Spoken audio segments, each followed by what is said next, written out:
didn't mention what he looked like. What was the distinguishing marks on the baby? What made her sure it was her child? When, my brothers and sisters, when a person has issues, they will do two things. One, they'll talk a whole lot. And two, they have the capacity to lie. Notice here that she did most of the talking and all of the lying.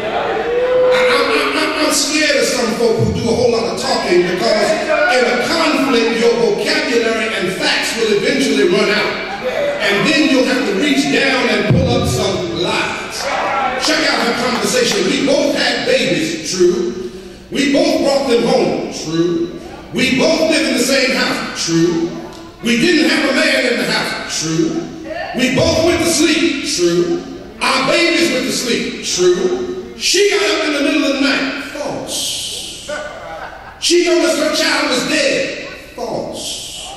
She got up out of bed and went into my room, false. She switched our babies, false.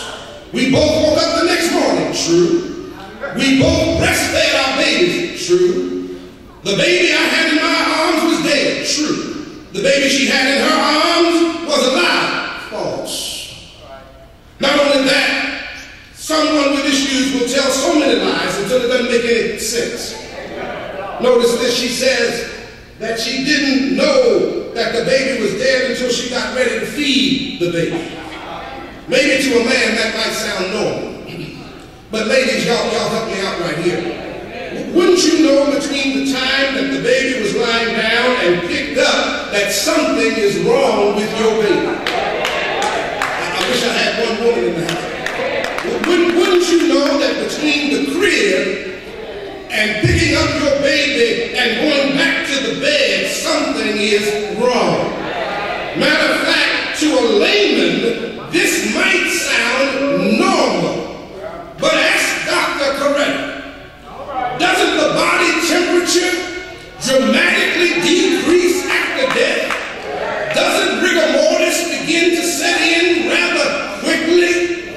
However, this woman had some issues, and her issue was this: she wanted what the other woman had.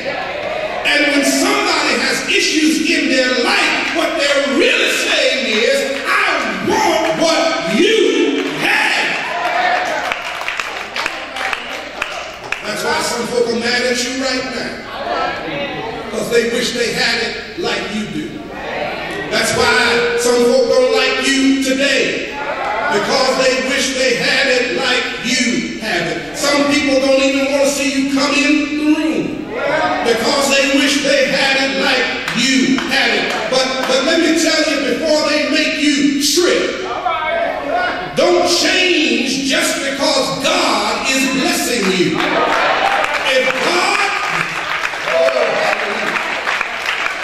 If God has blessed you, let him keep on blessing you. If God has blessed you, walk like he's blessed you. If he's blessed you, sing like he's blessed you. If he's blessed you, talk like he has blessed you. That's why some folks have issues. They transfer themselves into the lives of somebody else, and they don't act like themselves. They act like somebody they've seen somewhere else.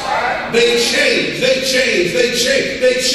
into Donald Trump. They change into one of the girlfriends. They change into Bernie Mac. They change into Cedric the Entertainer. They change into Martin Luther King. They change into Joan of Arc. They change into Mother Teresa. They change into Jackie, into Jack, Mickey, or Victor on the soap. They change into everybody else instead of trying to be like Jesus. That's the only person you need to try to be like is Jesus. They want to cut somebody like Peter did. They want to lie like Judas did. They want to leave like Andrew did. They want to doubt like Thomas did. But may I suggest to you, I'm almost finished. May I suggest to you that if you want to deal